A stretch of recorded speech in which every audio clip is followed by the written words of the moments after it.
Assalamu alaikum wa rahmatullahi wa barakatuh. Welcome viewers to our show, the podcast Let's Talk.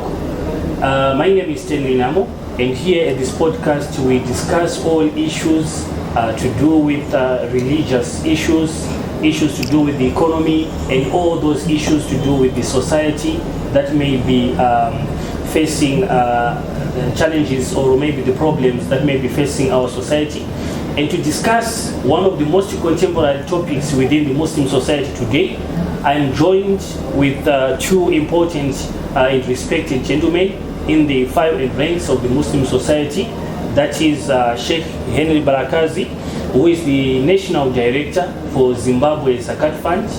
And I'm also joined by Brother Ibrahim Mpache, who is the Chairperson of Istiqama Foundation. Welcome to the show, respected brothers.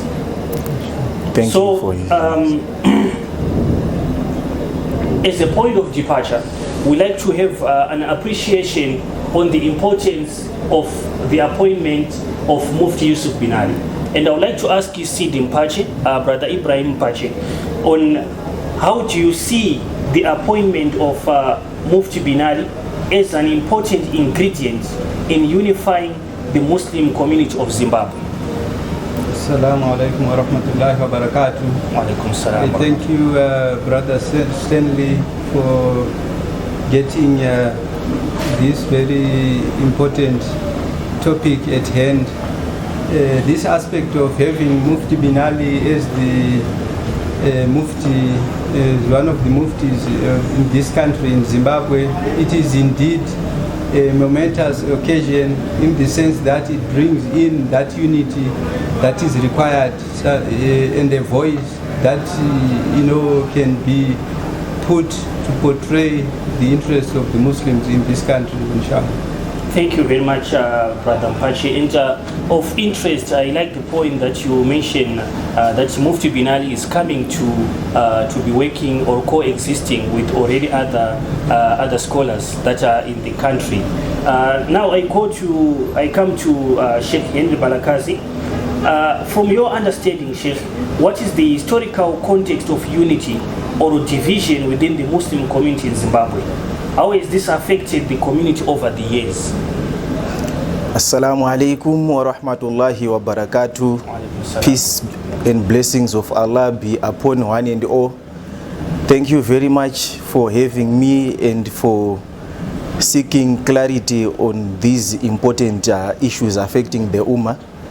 Bismillahi alhamdulillahi wa salatu wa salamu ala rasulillahi nabiyyina Muhammad wa alihi at-tahirin wa sahbihi al-akhyar wa jami'il anbiya'i wal mursalin wa man tabi'ahum bi ihsani ila yawmiddin, amma ba'd.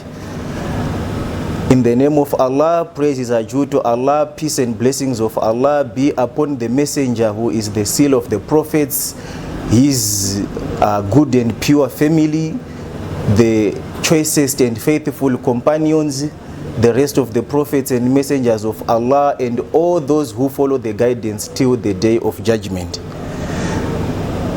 To dissect the question that you have raised, it is important to understand the historical context of the Muslims in Zimbabwe.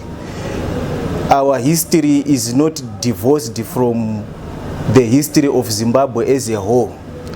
Remember, Zimbabwe is a country that is emerging from a background of colonization, and during the period, the pre-independence era, there was a system set up in society by the settler colonial regime, wherein society was divided according to race, and you had those of European origin at the top of the ladder, and then followed by those of Asian origin.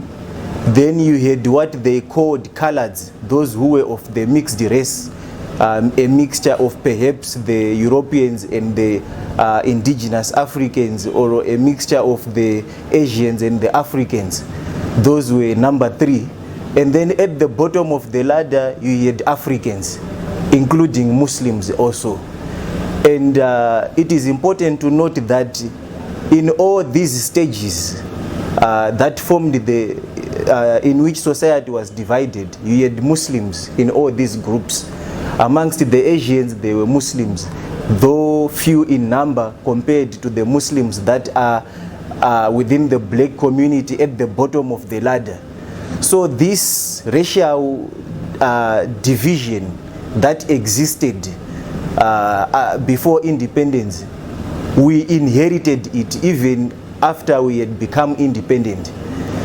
And so what you had, because of such racial divisions that were perpetrated by the state itself, you then had a scenario whereby blacks economically suffered a disadvantage, and the other groups, compared to the Africans, the indigenous Africans, were somehow favored by the colonial system, and that put them at a better position economically.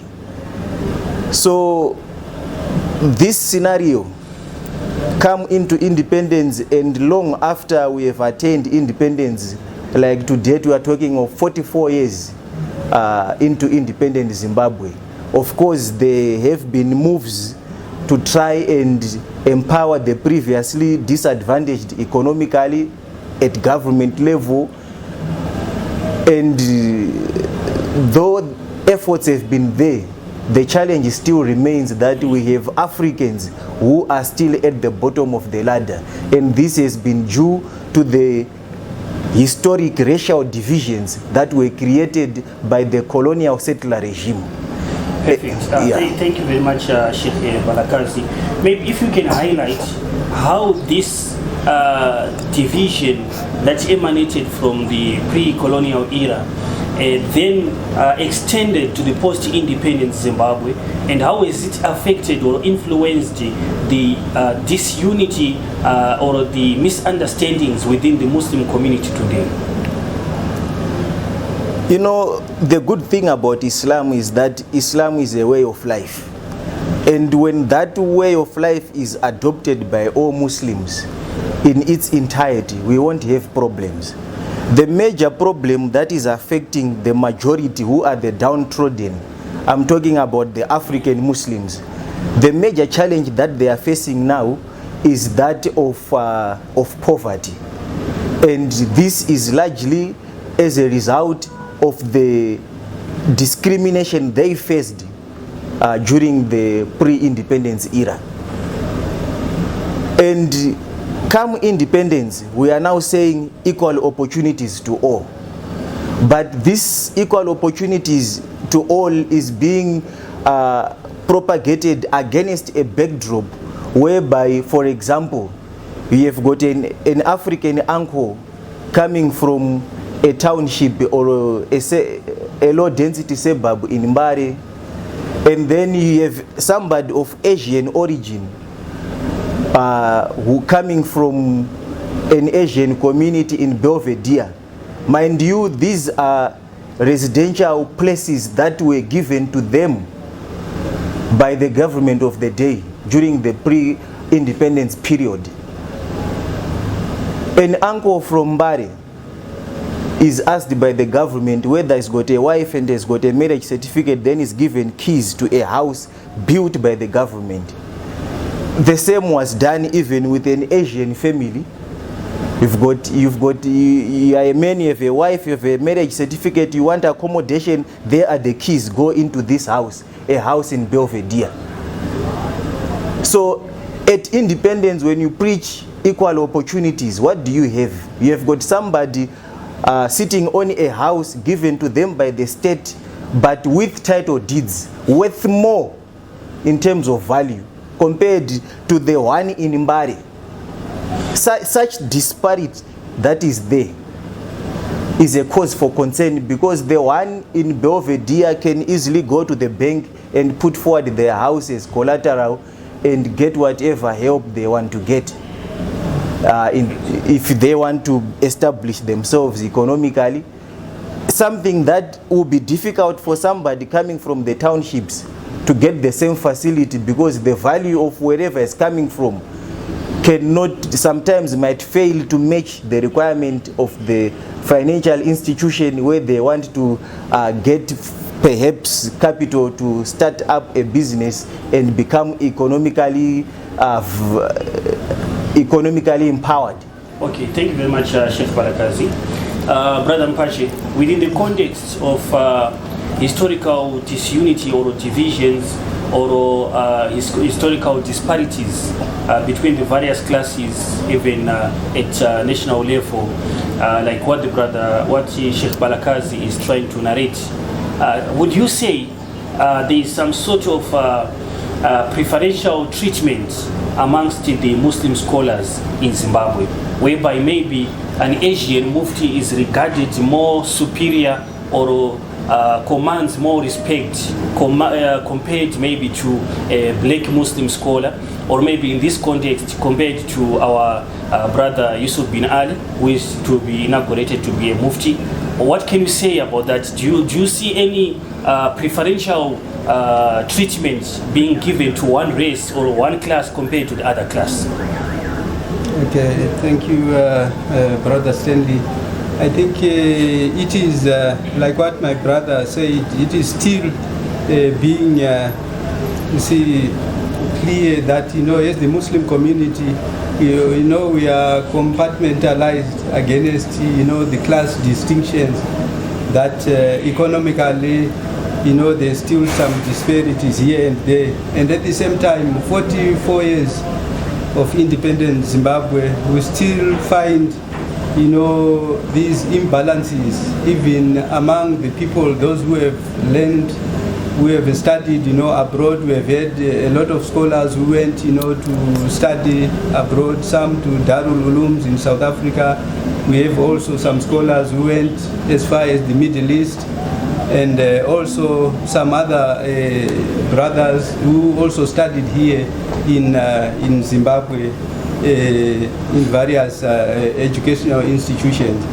But it's also apparent that they are not regarded the same because of the communities where we come from. Other communities, they've got well established community structures that they are established, maybe certain members of the clergy who are recognized maybe internationally or even nationally as representing those communities. But in the context of our community, especially the African Muslim community, it has been a very difficult situation, because also some of our brothers, because they also learned from different institutions, that it was very difficult to bring these scholars to come together and have a single voice. So this aspect of Mufti bin Ali being nominated for the position of a Mufti, I think it brings the direction and the unity that we have always yearned for as the Muslim community in Zimbabwe. Thank you very much, Brother Mpache. I'm really impressed by the historical accounts, and also Sheikh Balakazi, you managed to give us the background of where these differences originated or emanated from. Dear viewers, join us in the second segment as we discuss the current state of the Muslim society in Zimbabwe. Hello there. Is your online content not working as well as you expect? Are you unable to compete head-on with your competition? Don't worry, we have got you covered. At ParPerfect Creations we can help you with. Reach us at parperfectcreations@gmail.com, +263 773 812 027, or +263 719 812 027. Facebook.com/ParPerfectCreations. ParPerfect Creations. Perfecting your memorable moments. Assalamu alaikum wa rahmatullah. Welcome to our second segment, whereby we are discussing the appointment of Mufti Yusuf bin Ali and what the future holds. in our last segment, we're looking at the historical issues that have contributed to the current state of the Muslim society in Zimbabwe. And in this segment, we are looking at the current state of the Muslim society in Zimbabwe. Allow me to pose this question to Sheikh Henry Balakazi. Sheikh Balakazi, if you can be able to outline the key challenges that have historically hindered unity amongst the Muslims in Zimbabwe. I understand there have been various efforts to unite the Muslim society in Zimbabwe, but what has been the key challenges or the key constraints that have been hindering those efforts of unity within the Muslim society in Zimbabwe? Right. In terms of the challenges, it is important to bear in mind that Muslims in Zimbabwe are not homogeneous. You have to take note of the sectarian divide. That's a fact, it's a reality. There is the sectarian divide. You have the Ahlus Sunnah wal Jama'ah. You also have got those of the Jafariya Madhab, known as Shia. And even within the Ahlus Sunnah wal Jama'ah, you have got subgroups. And there has been the challenge whereby even within the subgroups of Ahlus Sunnah wal Jama'ah, there is the sickness of making takfir of one another. This one is not of my group. Their practices are unacceptable. And then this group brands the next group as kufar, something like that. This has been a challenge. And it has been largely due to lack of cohesion and understanding. As much as there are schools of thought that exist, it is important to acknowledge each and every one of them and to have respect for one another. So there is this challenge that came with the sectarian divide and people losing direction in terms of how to handle themselves as far as living in a peaceful way with those of a group that may not be yours. Because at the end of the day, we all identify ourselves as Muslims, right? That's number one. Number two, the challenge of poverty amongst the majority, who are the indigenous Africans, the blacks. This has been because when one is in dire need in terms of meeting their basic necessities of life, and they are facing challenges in fulfilling that brings with it a challenge, a big challenge for the Ummah. And that challenge remains there. Though it has been a historical challenge, it's still within us. And there has also been the challenge of disunity. I will stop here for now. Okay, thank you very much, Sheikh Balakazi. Brother Mpachi, maybe taking it from what Sheikh Balakazi is saying, the challenges to do with the sectarian divide, the challenge to do with poverty, even the challenges to do with the disunity on its own. How diverse is the Muslim society in Zimbabwe in terms of the ethnic, like we have some of these non-Muslim colleagues of ours, they do refer to some of us as Machawa, whilst maybe we are not even of the Chawa origin. We also have the Yao people, we also have even the Ndebele.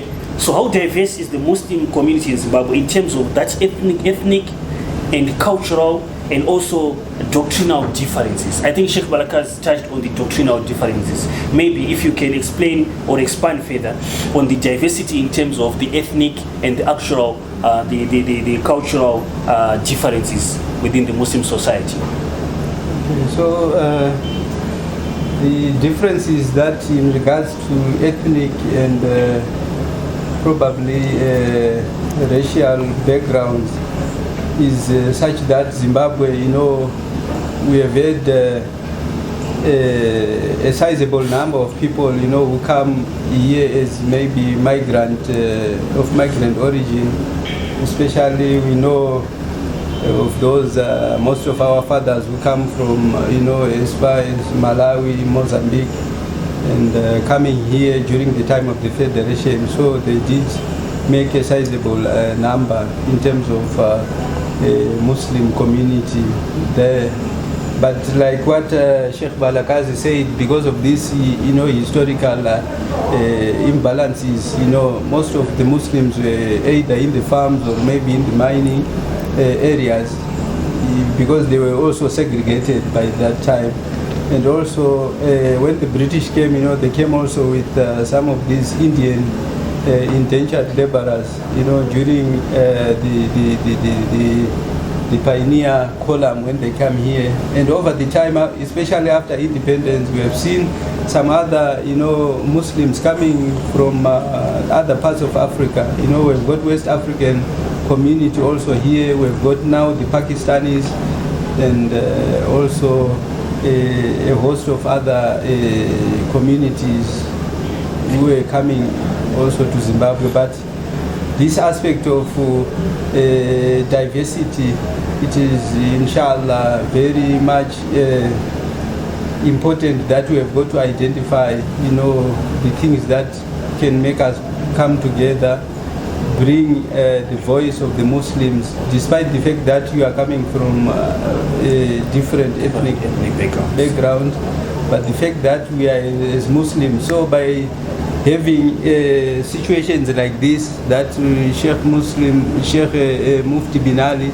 it is a very big responsibility that he has got to, talk to these communities and inshallah give a voice of their needs, inshallah. Thank you very much, Brother Mpache. Maybe still on that point of diversity in terms of ethnic and cultural and doctrinal differences. As we are moving towards the inauguration of Mufti Yusuf bin Ali, if I can ask you this question, like I'm to put you on the spot right now, which community is Mufti bin Ali going to be representing? Is he going to be a Mufti of the Yao people? Is he going to be a Mufti of the Asians, the Arabs? Is going to be appointed to be a Mufti of which community? Or generally is going to try to unite all these people under the banner of Islam? No, the office of the Mufti, it doesn't have that kind of, labeling that, you'll have to be the voice of a certain, type of community based on ethnicity. But the message of Islam itself, it's such that it doesn't, recognize such differences. These are the things that we, unfortunately, we create such differences. But the fact that we need to come together, we need to have a voice that we can be able to speak under one voice. What is needed is just to have tolerance, because we know and understand that we have got diverse groups, people who came from different religious backgrounds. But the fact that a person like a Mufti, he doesn't have to look at a certain community. Thank you very much. Thank you very much, Brother Mpache. Now, maybe as we try to conclude our segment, I would not have done justice if we don't have an appreciation of the role of various Islamic organizations in promoting unity and oneness within the Muslim society in Zimbabwe. I come to you, Sheikh Balakazi.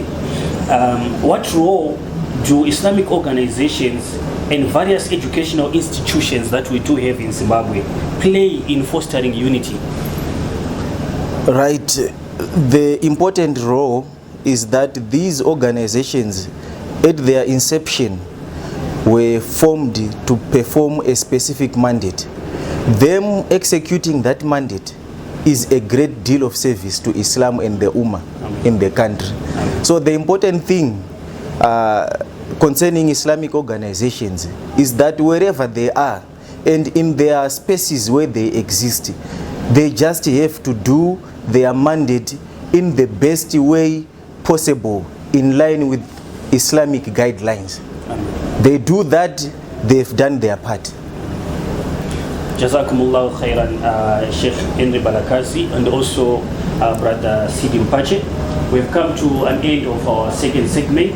Let's try to look at the various broader impact and future prospects of unity in Zimbabwe in the next segment.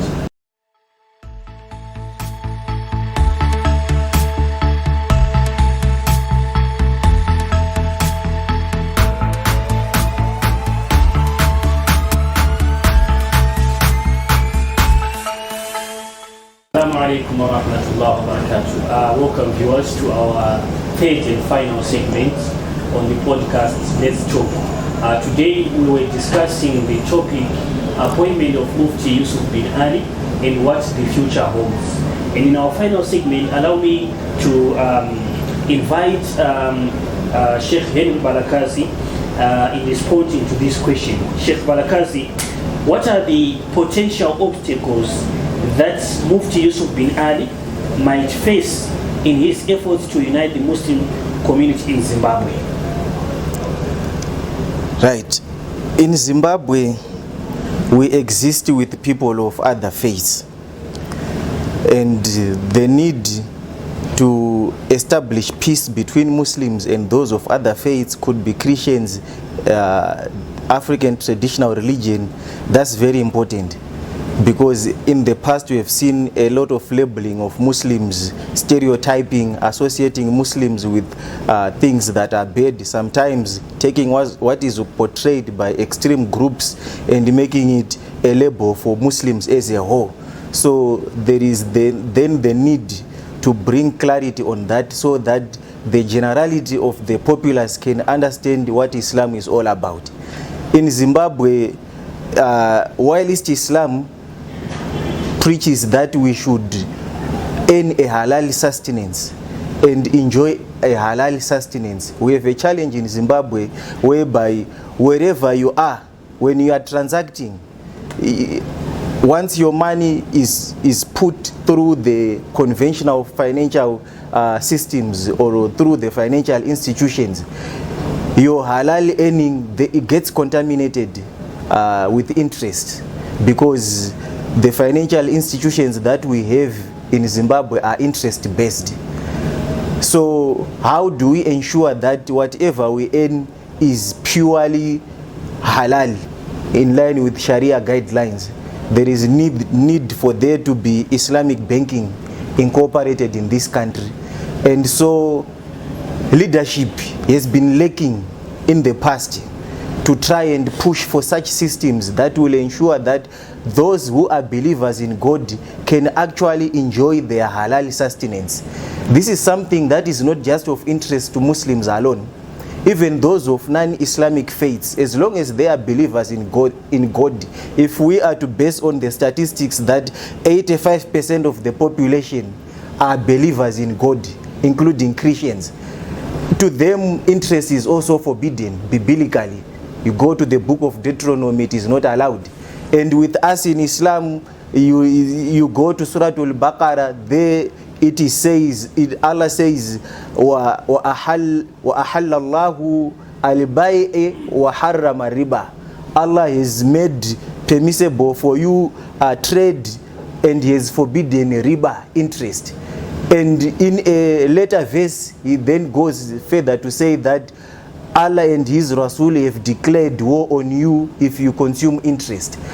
So we are in a country whereby, whether knowingly or unknowingly, believers in God, by way of using the financial institutions that are available, are put in a situation whereby they have to deal in interest. So this is a challenge that we need to address, and it takes leadership for it to be addressed. Thank you very much, Sheikh Balakazi. A key takeaway from your narration of the various obstacles, you highlight that there was indeed a leadership vacuum in terms of addressing the needs of believers. But allow me to put you on the spot in this aspect to say, do you see other Islamic organizations, other scholarly groups, and various communities pledging their allegiance to the leadership of Mufti Yusuf bin Ali? What is important is for the Mufti to execute his role and to put his trust in Allah. Like Allah says in Surah Al-Talaq, وَمَنْ يَتَوَكَّلِ عَلَى اللَّهِ فَهُوَ حَسْبُهُ. Whoever he puts their trust in Allah, then Allah is sufficient for them. That is what is important. And we are told again and again, emphasizing on the aspect of unity. In Surah Al-Imran, there is the popular verse that says, that is 103, وَأَتَصِمُوا بِحَبْلِ اللَّهِ جَمِيعًا وَلَا تَفَرَّقُوا. Hold firmly to the rope of Allah, united as an ummah, and do not be disunited. This is a very important instruction. Further to this instruction, in the next verse, that is 104, there Allah says, وَلْتَكُنْ مِنْكُمْ أُمَّةٌ يَدْعُونَ إِلَى الْخَيْرِ وَيَأْمُرُونَ بِالْمَعْرُوفِ وَيَنْهَوْنَ عَنِ الْمُنْكَرِ. Let there arise from you a people calling towards goodness, enjoying what is good and forbidding what is bad. This is an instruction from Allah. And when you are talking about an ummah, a people arising, there is need for leadership. And I believe this is where the office of the Mufti comes in, to provide leadership, because the people cannot go anywhere on their own without leadership. So those who fulfill the injunction of Allah, those are the ones that are then described later on, that wa ulaika humul muflihun. Those are they that are successful. And the success we desire is the success in this world and the next. Amen. Jazakumullahu khairan, Sheikh Balakazi. Then finally, Sidi Mpache, what message would you like to share with the Muslim community in Zimbabwe regarding unity and the role that Mufti Bin Ali is going to assume? The message that I have for the community in Zimbabwe is such that, inshallah, this is an opportunity, that is coming to us, that we have got to use whatever, resources, human and financial, to come together, to push this aspect of development within the Muslim community. We need this instance, especially the office of the Mufti, that he have got to open up, doors and some other avenues that has been lacking since we didn't have much of a direction. We have had various centers of power, but inshallah, by the tawfiq of the Almighty, inshallah, we wish that we need to move towards developing ourselves and inshallah utilizing the office of the Mufti of Sheikh Bin Ali. And also I will also implore the Mufti and whoever is going to support him, that they need to have an open door policy, that people, they must be accessible to them. We need a lot of programs that needs to be done nationally. We need programs that needs to go to the communities wherever they are, in the rural areas, in the mining, in towns, in the cities. Yeah, we have seen that there is a lot of programs, especially within the communities, that brings us together. Growing up, in the 80s, 90s, they used to even have Quran memorization contest for the madrasa kids. But over the years, some of these things have died out. So with the introduction of this office of the Mufti, I think you need also to look at that, so that we can be able also to compete, internationally and globally. Because Islam, it's not a monolithic religion. It needs also us to reach out to other parts of the global ummah, so that inshallah we can be successful in this world and in the hereafter, inshallah. Inshallah. Jazakumullahu khairan, brother Sidi Mpache. Dear viewers, you heard it from the respected brothers, that is Sheikh Henry Balakazi, who is the National Director for Zimbabwe National Zakat Fund, and also Brother Ibrahim Mpache, who is the chairperson of Istiqama Foundation. Allow me to extend my sincere gratitude for their servitude and the various information that they shared with us today. Dear viewers, don't forget to like our Facebook page, Let's Talk Podcast. Also follow us on our WhatsApp channel. Also follow us on our YouTube. And don't forget that the inauguration of Mufti Yusuf bin Ali is going to be taking place on the 18th of December 2024 at Morgan Zinte College in Harare. Till then, Assalamu alaikum.